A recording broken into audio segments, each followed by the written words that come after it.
Ang lahat ng opinyon, pagtingin, pananaw o kuro-kuro ng mga bisita at panauhin o mga anchors o host sa programang ito ay sarili at tanging opinyon at pananaw ng mga nabanggit at hindi opinyon o pananaw ng Aliw Broadcasting Corporation, mga producers o mga namamahala ng Aliw Broadcasting o anumang organisasyon na affiliated sa network at kailanman ay hindi iniendorso ng Aliw Broadcasting Corporation ang mga nabanggit na opinyon at pananaw sa programa. Narito na ang inyong hinihintay. Ang programang magpapakita ng di nakikita. Ang nakatago ay ilalabas niya. Yes, yes, yo! Topa Show! Programang maraming ilalantad na mga sorpresa. Yes, yes, yo! Topa Show! At ngayon, narito na po sila ang mga kwento niyang ating mapapakinggan. Si Mr. Yes, Yes, Yo, Attorney Ferdy Topacio. Yes, yes, yo!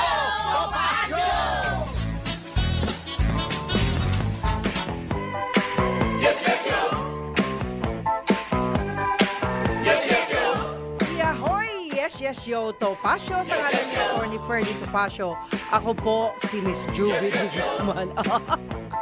Ayan. At syempre mga kaibigan, ayan, ngayon po ay 30 ng Hunyo 2025. Ayan. Ngayon po ay Monday. Happy Monday po sa inyo lahat mga kaibigan. At alam nyo na, kapag ganitong Monday, masaya po ang lahat. Yan. Masaya po dahil nagkita-kita unang araw ng linggong ito at ito po yung maituturing na isang pagpapala. At syempre ang oras po, alas 11:04 ng umaga. Kamusta na po kayo? Kamusta po ang mga, sabi nga, bakasyon daw, no? Saturday, Sunday, di ba? Bakasyon. At of course, hintay-hintay lang po natin ang ating gwapong-gwapong si Atty. Topacio. Habang hinihintay po natin mga kaibigan, ako po'y nagpapasalamat una sa lahat ng mga kasama po natin sa Guagua, Pampanga. Salamat po dyan sa mga friendship natin. At salamat din sa mga kamag-anak natin dyan sa Apalit, Pampanga. Kamusta na kayo dyan? Lalong-lalo na ang mga masigasig na talagang naglilingkod, no? Alam nyo, marami talagang mga nandyan sa barangay na kung saan ay naglilingkod kaliwat kanan. At ito na may maituturing na pagpapala kung tutuusin dahil napakarami pa rin ang nagbibigay ng magagandang mga suhestyon, di ba? Magagandang kita nyo ha, pagdating dun sa Rosalie, hi! Si Rosalie, ako talaga naman nagluto ng napakasarap.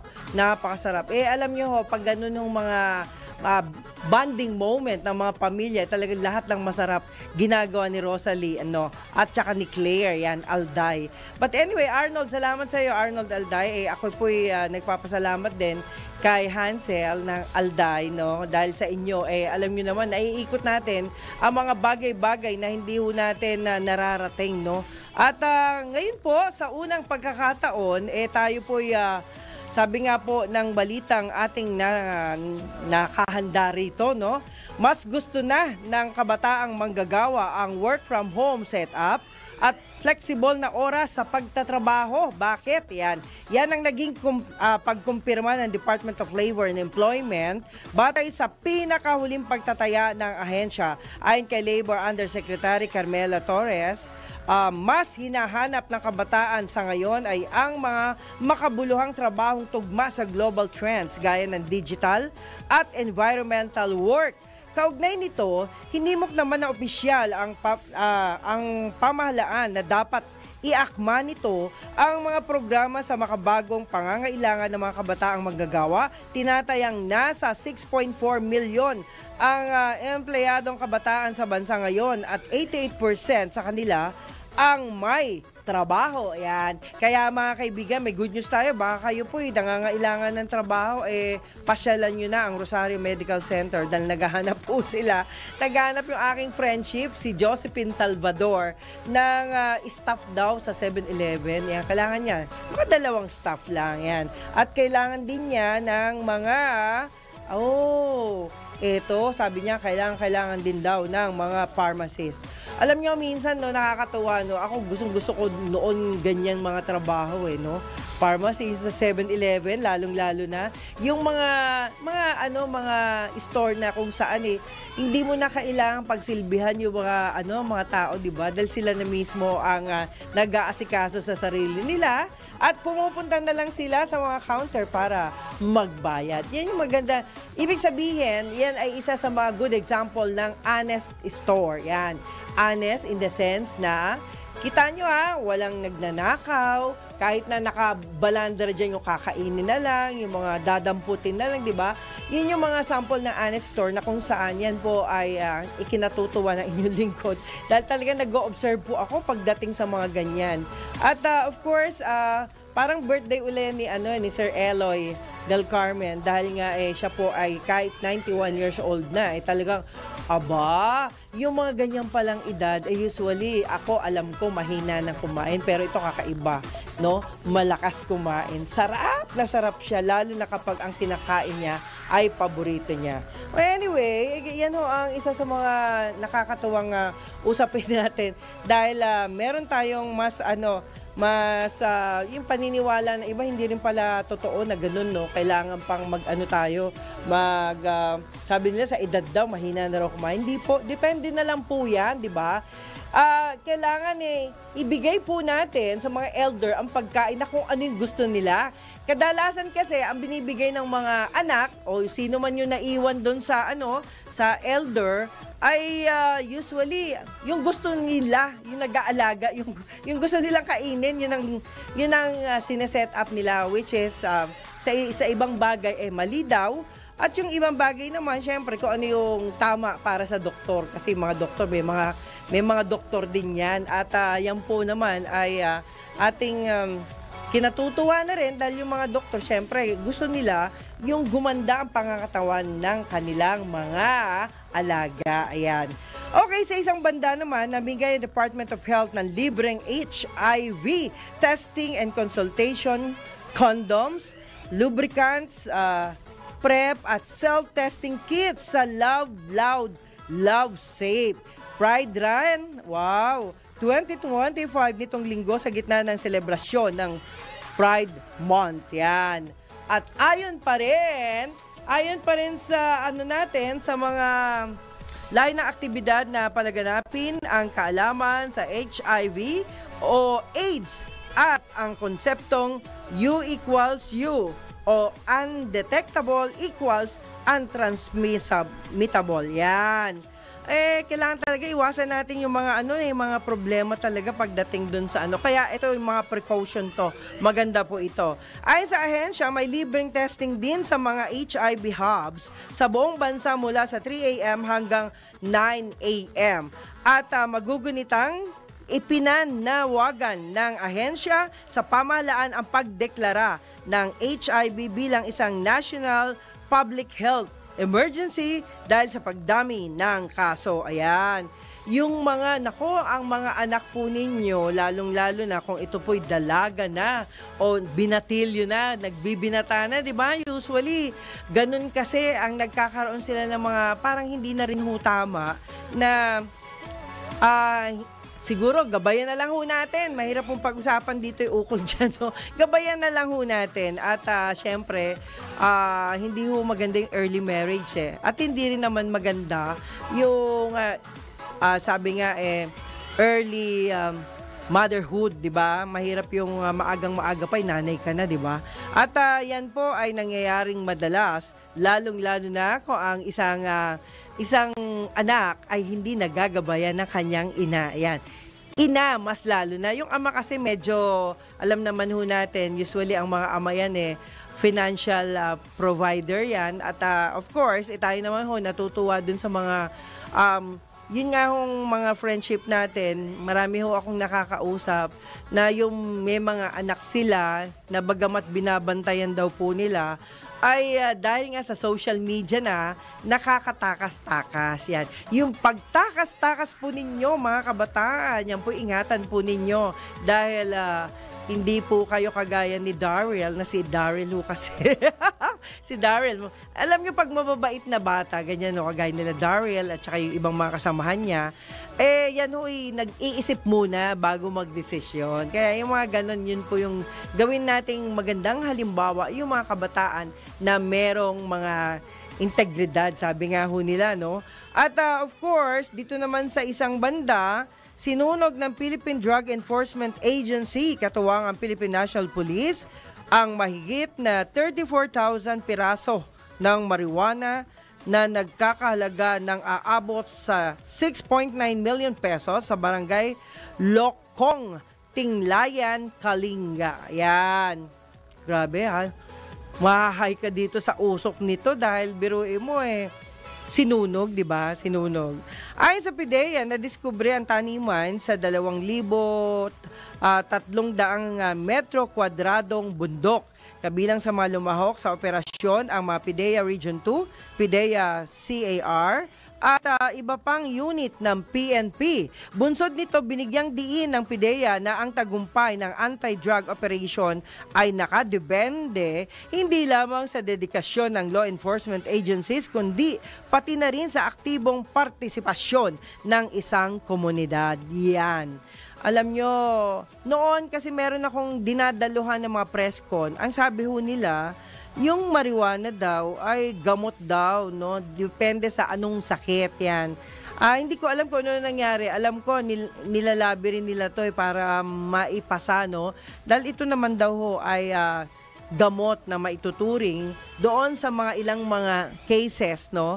At hindi lang po masyadong maliwanag sa atin kung para saan na pwedeng maging gamot ito. At of course, yan naman po ay minsan na nating nadaluhan at pinagtibay naman ng mga malalaking tao na sila po mula pa sa Amerika na kung saan sabi ho nila, ito po yung malaking tulong din dun sa mga dependeng sakit na nagagamot ng ganitong klaseng marijuana, no? Anyway,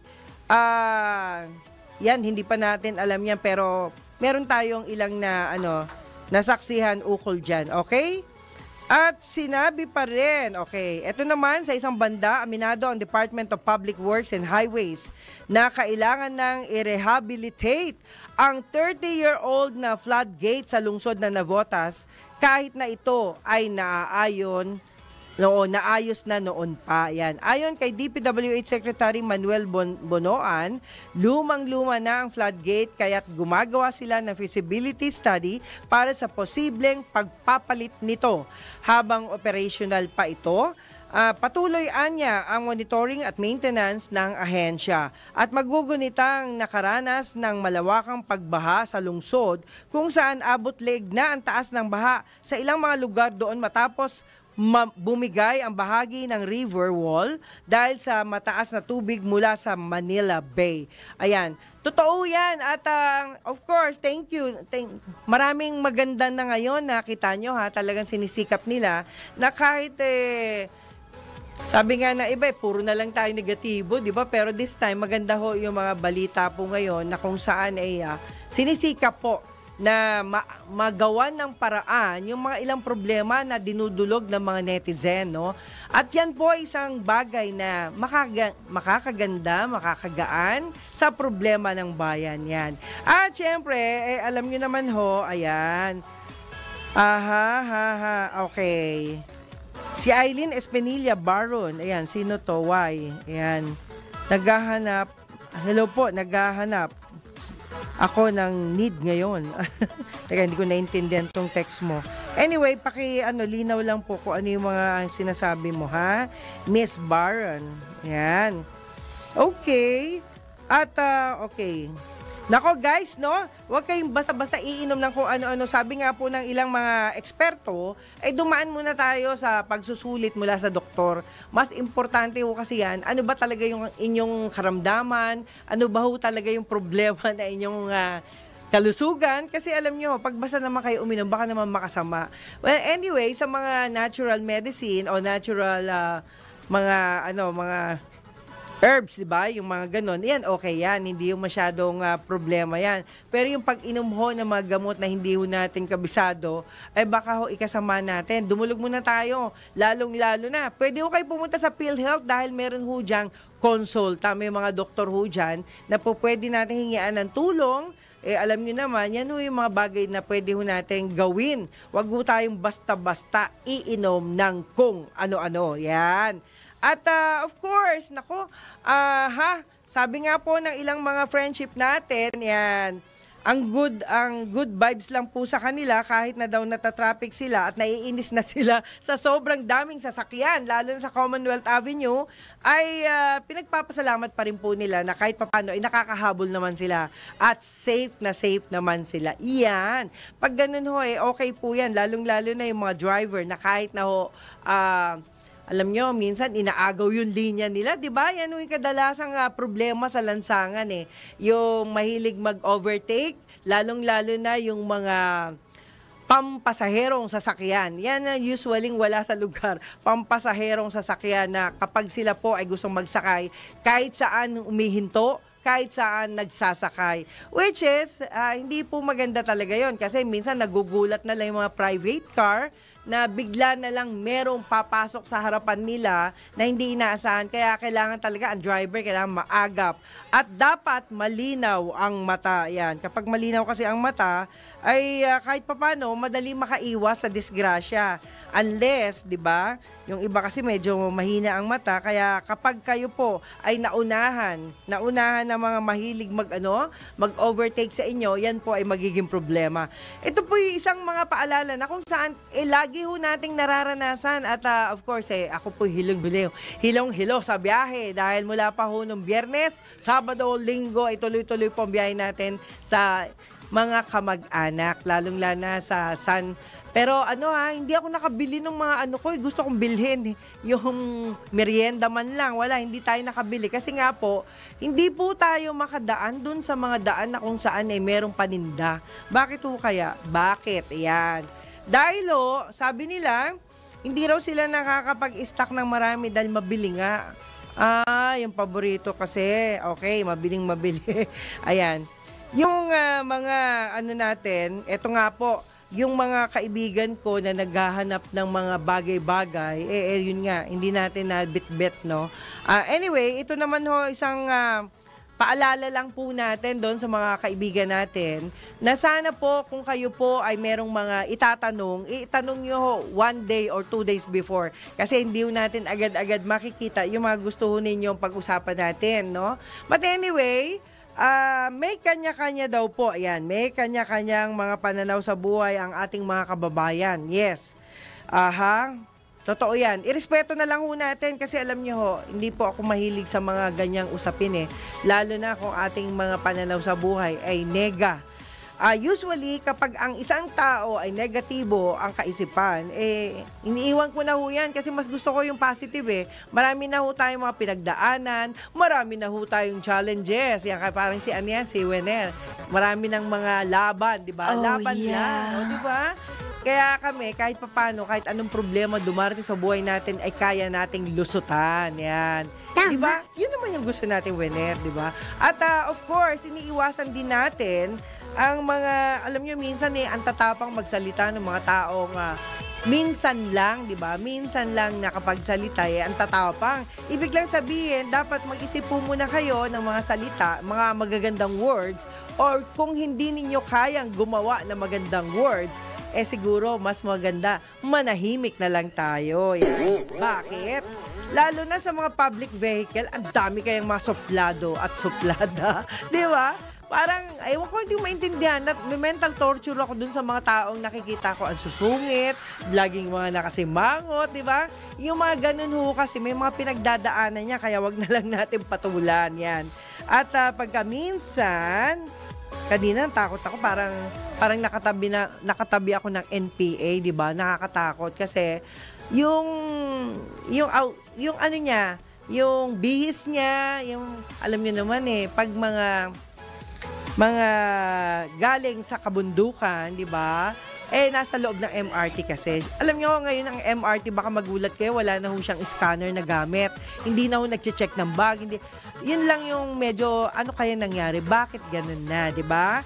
Walang nagche-check, wala lang, di ba? Hindi natin alam whatever, kung ano man yung mangyari. Siguro, wag naman sana, no? Kasi, yung mga honest na tao, bihira ho yan sa Pilipinas. Daw Kasi naman, itong mga tao na to, yung sinasabi lang ho natin, ay base doon sa ating mga karanasan, ay karamihan talaga, kapag hindi nila gamit, ay talagang dadamputin na nila dahil nga alam nila walang may-ari, di ba? Which is hindi naman ganun eh.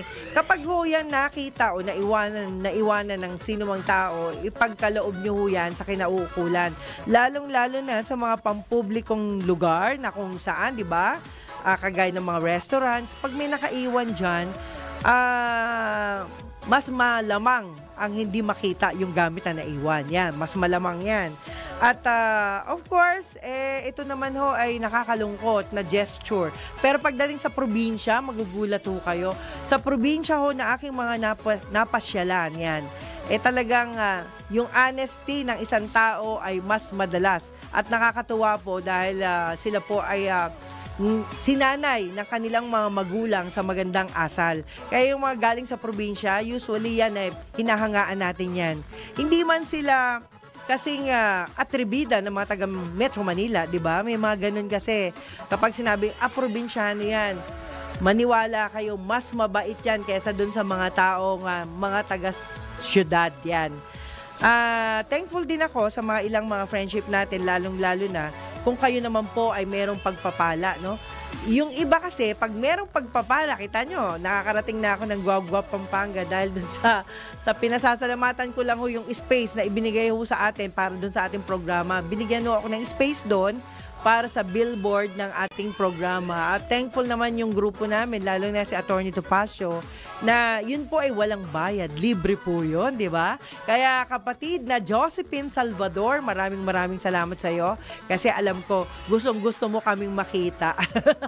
Ayan. At sana makapasyal siya dito and hoping by Wednesday yata daw, ha? Hindi ko pa sure. Kasi mga tao, okay ngayon bukas hindi na, di ba? Ang dami kong kausap na kung saan sila okay daw ngayon. At saka sorry din kay G. Bautista. Hi G, sorry na-cancel yung meeting natin para mag-usap-usap dahil may pagbabagong naganap. Kaya umihingi ako sa iyo ng paumanhin. Alam kong ready ka na.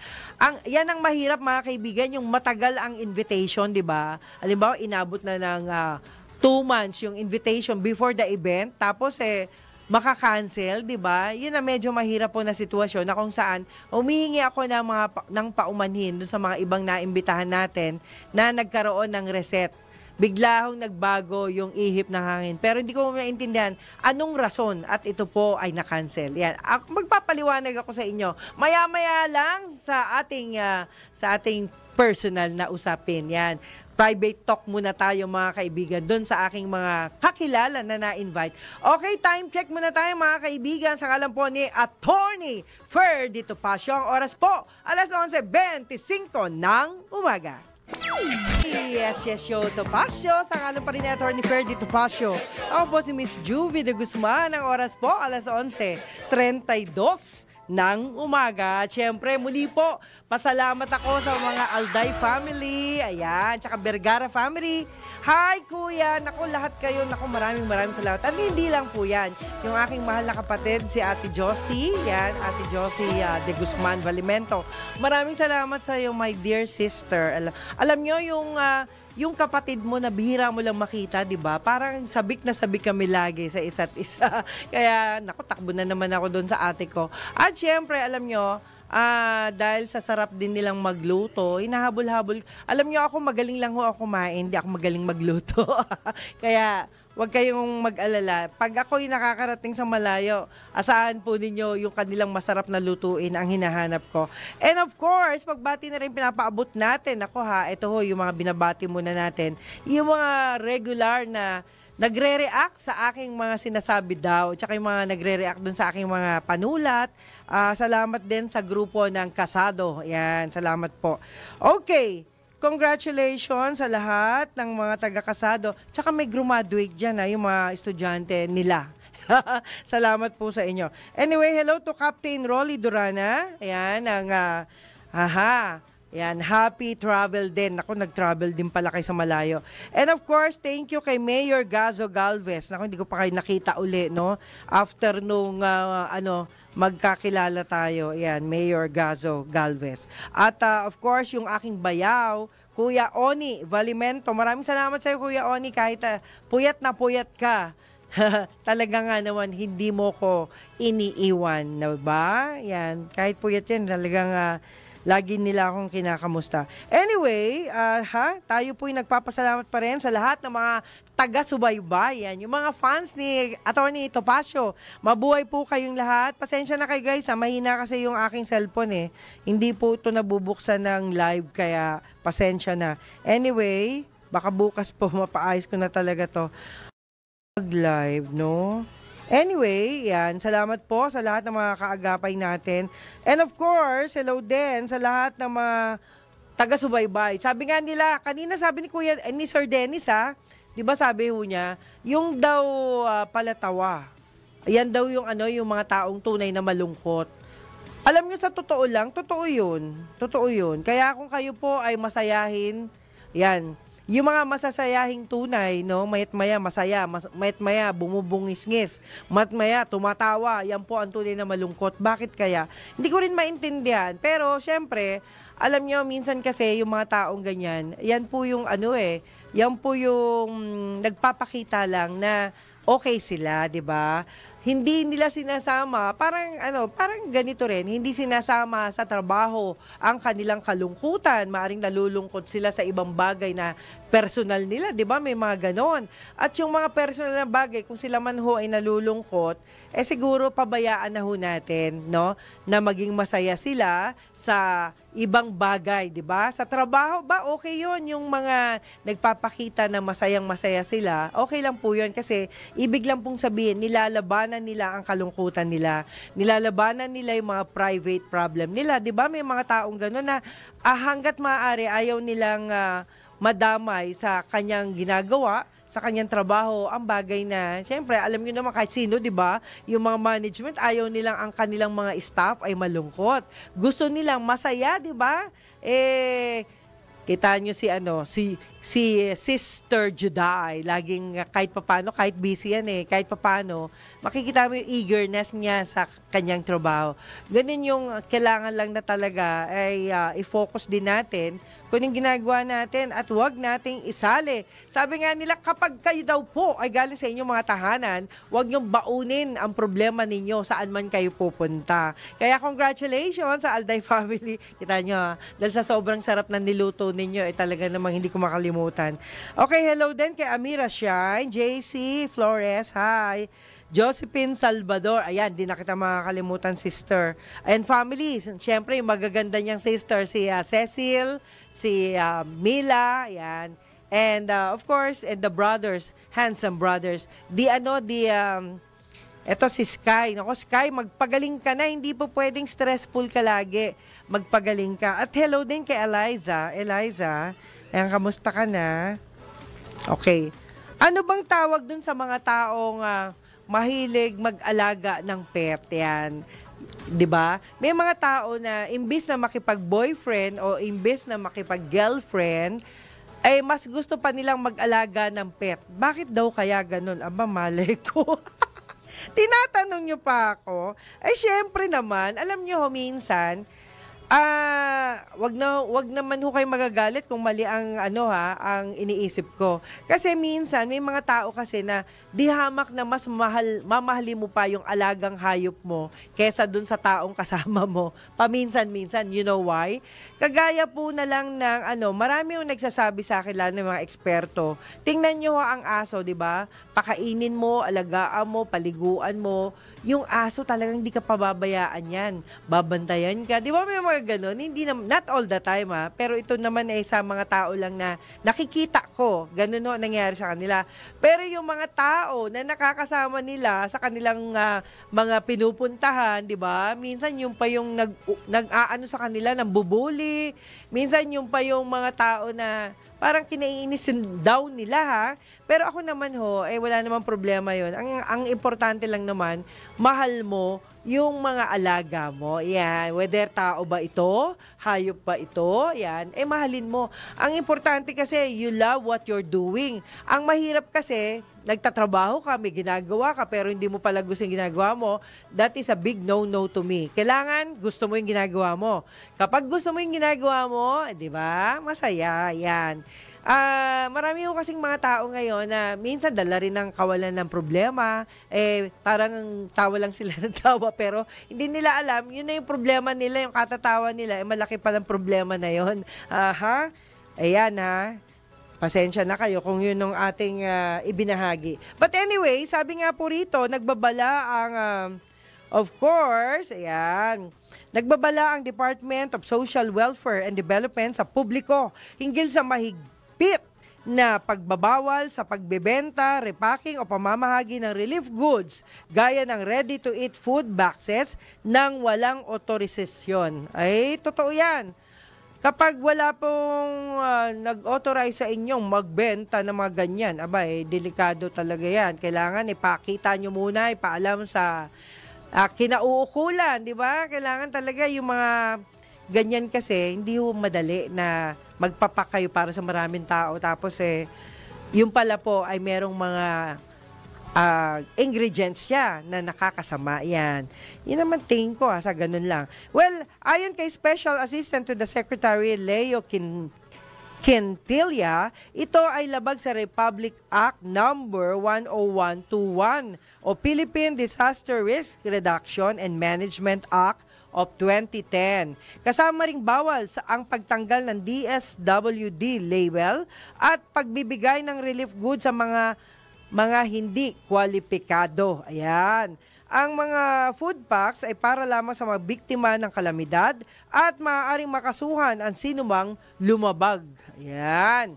Tama nga naman. Bakit naman aalisin yung DSWD kung galing naman sa DSWD yung pagkain, di ba? Yung food pack. Nako, tapos ibebenta nyo rin pala, wag. It's a big no-no. Totoo po yan. Okay.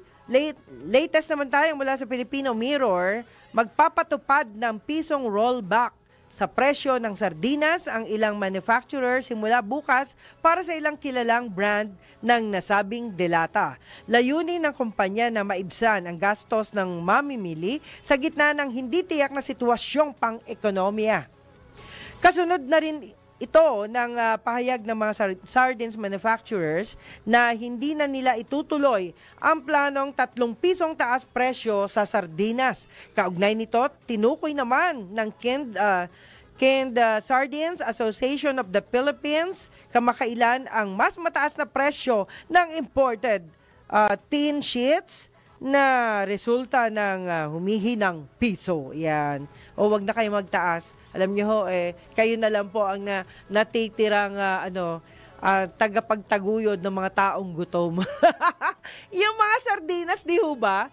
Matutuwa na lang tayo kasi pag meron ka naka-stock na sardinas sa bahay, kahit ako, yun ang ginagawa ko Pag na-solve na kagad ang problema ko, lalo na, mahilig akong tumayo ng napakaaga, no? Tulog pa ang mga tao, ako gising na, no? At of course, di ba sardinas ang very friendly na pagkain? Ewan ko lang si Winner kung mahilig sa ganon. Di ba? Yung madali, easy to open can. Yan. At of course, yan naman ay pinagpapasalamat din natin sa Diyos dahil kahit papano, pag yung mga ready to eat talaga, yan po ay nakakatulong din sa ating pagluluto. Di ba yung iba, kailangan lutuin pa. Pag antok ka na, parang tamad ka naman magluto. Gusto mo kakain ka na lang, di ba? So, ayun, nakakakain ako ng madalian dahil doon sa sa mga ready to eat na food, lalong-lalo na yung mga canned goods, di ba? So, yan po ay isa sa mga okay. At of course, sabi nga po ng iba dyan, yan, Muling tiniyak ng DSWD o Department of Social Welfare and Development na walang halong politika ang distribution ng kanilang mga social protection programs gaya ng AICS o Assistance to Individual in Crisis Situation at AKAP o Ayuda sa Kapos ang Kita Program. Ayon kay Edwin Morata, ang DSWD Crisis Intervention Unit, may mga polisiya upang matiyak na hindi ito ginagamit sa political na layunin. Yes. At bilang tugon sa mga aligasyon na aabuso noong midterm election, sinabi ng opisyal na ipinagbabawal ang presensya ng mga politiko sa payout ng AKAP. May kasunduan rin ang ahensya sa Department of Labor and Employment at Department of Economy para mapanatili ang integridad ng AKAP na nakalaan sa mga manggagawang mas mababa ang minimum wage, di ba? Yan. Kita nyo ha. Alam nyo, tama ho to. Yung mga ganun ho kasi, kung kayo po'y mamimigay ng mga tulong, yung presensya ng mga politiko, dapat wala ho kayo dyan. At alalahanin po ninyo, hindi po yan galing sa inyo, galing ho yan sa gobyerno. Pera ho ng taong bayan yan. Kaya pag pinamimigay, alis-alis po kayo dyan. Mas maganda yung mga tao nyo na lang ang mamigay, di ba? Yan po, tama po yan. At saka, alam nyo naman ang Pilipino, kapag nakakita ng politiko, iisipin agad nila, galing kay ano yan, galing kay ganito yan. Di ba? Yun ho ang naiisip ng mga tao pag nandiyan siya sa sitwasyon na namimigay yung mga tao ng sabihin na natin ahensya ng gobyerno, di ba? Parang ganun nga ganun mag-isip ang mga Pinoy, mabilis, di ba? Laging may bintang o kaya naman yan. Kaya minsan tama ho rin yan. Medyo bawas-bawasan natin ang problema ng bansa. Alam niyo naman, ang dami nating problema na sandamakmak na sana po ay mabawas naman. Okay mga kaibigan, another check time muna tayo. Sa ngalan po ni Attorney Ferdy Topacio, ang oras po, alas 11:45 ng umaga. Okay, sa ngalan ni Attorney Ferdy Topacio, welcome pa rin sa Yes Yes Show Topacio, syempre. Ayan, ang oras po, alas 11:49 ng umaga. At syempre, alam nyo, natutuwa ako sa isang artista na hinangaan ko. Yan po ay walang iba kundi si Ruru Madrid. Hayaan niyo po, basahin ko po yung maganda niyang mensahe. Kasi po, ito po yung malaking tulong sa mga kabataan din. Artista ka man o hindi, ito isang magandang role model, no? Ang mga artista ho kasi dati na parang hindi ko gusto, kadalasan yung mga mahilig maglabas ng kanilang mga kaluluwa. Medyo, eto naman ho, bagamat lalaki ho ito, kahit papano, kagalang-galang, di ba? Yun yung mga effect ng mga artista ngayon na, eto, hangaan natin yung mga artistang meron tayong magandang nakikita sa kanila. Okay, hayaan nyo pong basahin ko, hindi akin to, kanya ho itong mga salita, no? Sabi ho ni Ruru Madrid, sa bawat proyektong ginagawa natin, laging may kasamang sakripisyo, hirap at panalangin. Ang Green Bones ay hindi lang isang pelikula para sa akin, sabi niya. Isa itong paalala na sa bawat laban sa buhay, may dahilan, may aral at may pagkakataon para piliin nating maging mabuting tao. Hindi ko nakuha ang parangal na ito na mag-isa, kundi dahil ito sa buong team na nagmahal sa proyektong ito. Sa aming direktor, si Zig Dulay, salamat sa paggabay at pagturo kung paano pahalagahan ang bawat eksena. Parang dito, di ba? Sa production namin, kita nyo kung gaano sila ka-concentrate magtrabaho. At nakikita ho natin yung kanilang inisyatibo na mga bagay na hindi na nila pinipili kung trabaho ba nila yon o hindi, pero ginagawa ho nila ang maximum na kaya nilang magawa. Kaya yung mga tao dito matatalino, lalo na yung production. Okay. Sabi nga po nila, ito pa, ang sabi po, hindi ko nakuha ang parangal na ito mag-isa, di ba? Kapag successful ang isang grupo, laging sinasabi yon ng isang tao na tunay na merong magandang kalooban. Kundi dahil ito sa buong team na nagmahal sa proyektong ito, yan. At sa ating national artist, si Sir Ricky Lee, karangalan ko pong makatrabaho kayo. Kay Miss Anne Atienza na nagbigay ng magandang kwento, Kuya JC na nagbahagi ng kanyang personal na kwento, si Sir, sabi niya, si Sir Bats, at sa buong production team, sa mga boss na nagtiwala, Miss Annette, Ayan, si Miss Nessa. Salamat po, ayan, sa aking Sparkle family. Si Miss Joy Marcelo, Boss Vic, Kuya Ge. Salamat sa paggabay at suporta sa lahat ng mga mentors ko, lalo na kay Direk Mario J. De Los Reyes. Sana proud po kayo sa akin at sa aking Tatay Ipe. Maraming salamat po sa lahat ng naituro ninyo sa akin, kay Sir J. Cruz. Salamat sa pagsama sa akin sa buong proseso ng paggawa ng pelikulang ito. Alam nyo ho, yung klase kasi ng pasasalamat niya, talagang diniscuss niya kung yung mga naging part sa kanyang paggawa ng pelikula at sa kanyang buhay. Dapat ganun din po tayo. Be thankful to everybody, di ba? Kasi po, yan po ay ugalian natin, lalo na ng mga kabataan, makakaugalian din po nila at yan ay susundan nila, lalo na kung palagi nating ipinapaalala na sino man ang makasama mo, pasalamatan mo sa tuwi-tuwi na iyan. Sabi niya, sa pamilya ko, sa aking mga magulang na dahilan kung bakit ako narito sa mundong ito, sa aking mga kapatid na si Narara at si Rene. Yan, marami siyang mga pinasalamatan. Ito po, isang patunay lamang na si Ruru Madrid ay isa sa mga best na artista. Hindi kagaya ng, kasi marami akong nakikitang artista na iba, wala nang ipinararangal kundi yung kanilang kayamanan, kanilang mga accomplishment na puro yaman, puro material na bagay, di ba? Pagkamat hindi natin kinokondena yung mga ganong klaseng pasasalamat, pero ako, mas magandang pasalamatan yung mga tao mismo, di ba?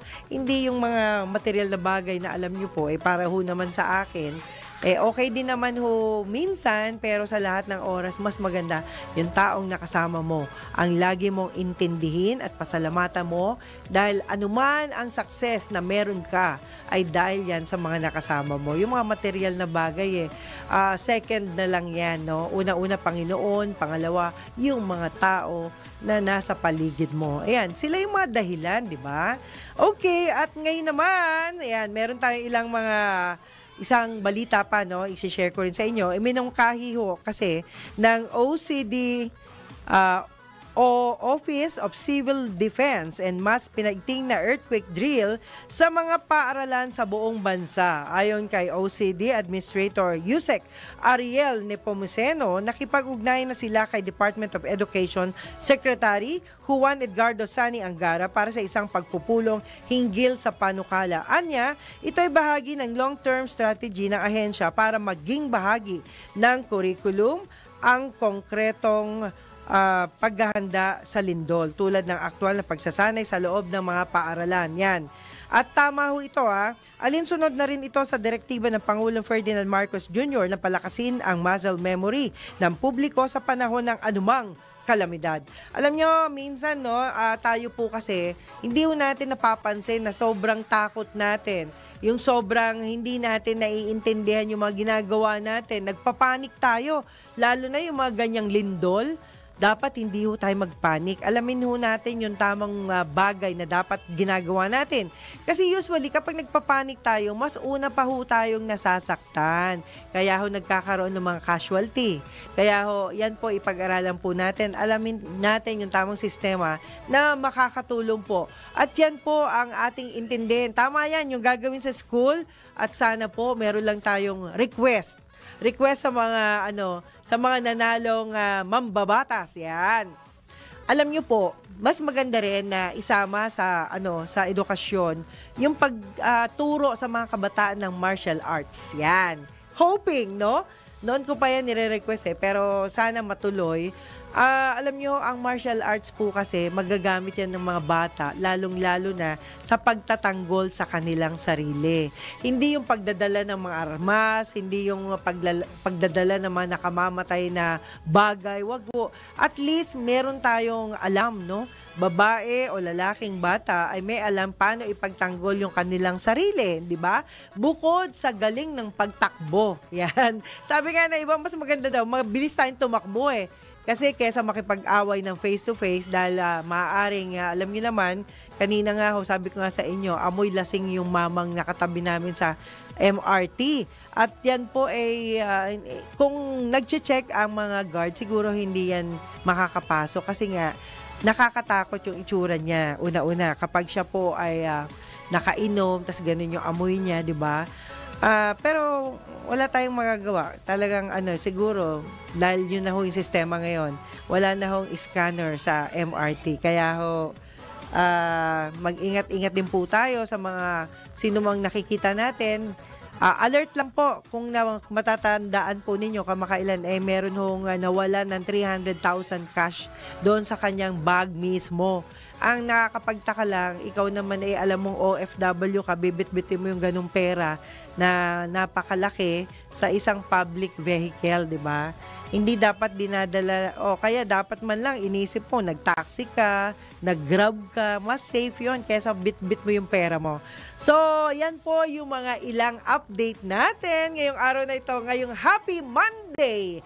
Yan, talagang kailangan maging happy tayo. At syempre, salamat sa buong pamunuan dito po ng DWIZ Aliw Channel 23. Dahil sa inyo, kayo po ang buhay na bayani para sa akin. At ang tabayanan po natin ang susunod na programa, ang Balitang Bayan with Boss Drew Nasino.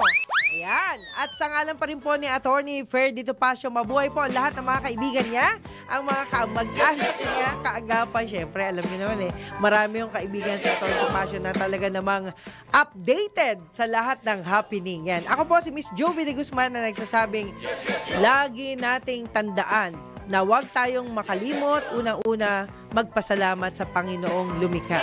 At yan po ay isang gabay para sa ating lahat na sa tuwi-tuwi na ay bigyan natin ng halaga ang Panginoon sa lahat ng bagay para po tayo ay laging gabayan. Muli po, I love you all guys. Maraming salamat po. Bye for now!